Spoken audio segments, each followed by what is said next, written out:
ये कहानी पूर्णतः काल्पनिक है। इसका किसी भी जीवित या मृत व्यक्ति, स्थान या घटना से कोई वास्तविक संबंध नहीं है। यदि किसी प्रकार की समानता पाई जाती है तो इसे मात्र एक संयोग समझा जाए।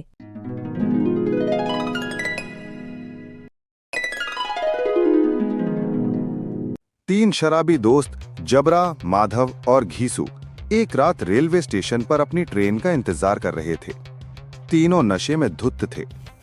जबरा, जो एक व्याभिचारी और खुराफाती किस्म का आदमी था, अक्सर दूसरों को अपने जाल में फंसाने के लिए चालाक योजनाएं बनाया करता था। प्लेटफॉर्म के एक कोने में मजदूर यात्रियों का जत्था सो रहा था, जिसमें विशेष रूप से महिलाएं अधिक थीं। जबरा की नजर जब उस ओर पड़ी तो उसके दिमाग में एक गंदा और नीच प्लान बन गया। उसने ये योजना अपने दोस्तों से छिपाकर रखी। उधर प्लेटफॉर्म के एक चबूतरे पर माधव और घीसू शराब के नशे में पड़े थे। माधव तो इतना नशे में था कि हिलने डुलने की हालत में भी नहीं था। जबरा उनके पास आकर बड़ी सौम्य और मीठी आवाज में कहा, अरे यार, यहां क्यों पड़े हो? अभी ट्रेन आने में बहुत समय है। चलो प्लेटफॉर्म के नजारे देखते हैं। माधव ने आंखें बंद करते हुए कहा, मेरी तो हालत हिलने की भी नहीं है, मैं यहीं सो रहा हूं। घीसू बोला, मैं भी यहीं रहूंगा। लेकिन जबरा की चिकनी चुपड़ी बातों में आकर मासूम घीसू मान गया और उसके साथ चल पड़ा। घीसू को जबरा के गंदे इरादों का बिल्कुल अंदाजा नहीं था। कुछ देर बाद दोनों उस कोने में पहुंच गए जहां महिलाएं सो रही थीं। जबरा ने इशारा करते हुए कहा, चलो इन महिलाओं के बीच में जाकर लेट जाते हैं।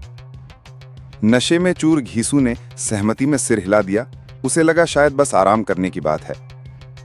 जबरा और घीसू भीड़ में घुसकर महिलाओं के बीच लेट गए। कुछ देर बाद एक महिला को अपने वक्ष स्थल पर सरसराहट महसूस हुई।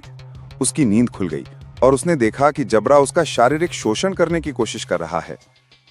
चीखते हुए उसने पास में सोए अपने पति को झंझोरा और चिल्लाई, कोई मुझे पेल कर चला जाएगा और तुम सोते रह जाओगे। ये सुनते ही उसका पति और आसपास के अन्य पुरुष और महिलाएं जाग गए। सबने मिलकर जबरा की लात, घूंसों, चप्पलों और जूतों से जमकर पिटाई कर दी।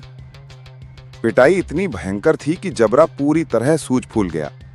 इधर चबूतरे पर बेहोश पड़ा माधव तो कुछ समझ ही नहीं पाया, लेकिन उसके पास बैठे ऑटो ड्राइवर ये सब देख रहे थे। वो जानते थे कि माधव उनका ही साथी है, लेकिन चुप रहे, क्योंकि उन्हें पता था कि इस घटिया हरकत में माधव का कोई लेना देना नहीं है। घीसू ये सब देखकर डर गया, लेकिन वो जबरा को अकेले मरते नहीं देख सकता था। हिम्मत जुटाकर वो दौड़ता हुआ रेलवे पुलिस चौकी पहुंचा और बोला, साहब, वहां कुछ लोग एक आदमी को कुत्ते की तरह पीट रहे हैं, कृपया चलिए और उसे बचाइए। पुलिस तुरंत मौके पर पहुंची।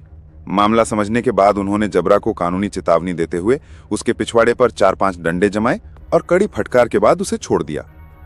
जैसे तैसे बचकर ये तीनों अपने गांव पहुंच गए। गांव पहुंचते ही माधव और घीसू ने कसम खाई, आज के बाद जबरा जैसे घटिया आदमी के साथ नहीं रहेंगे।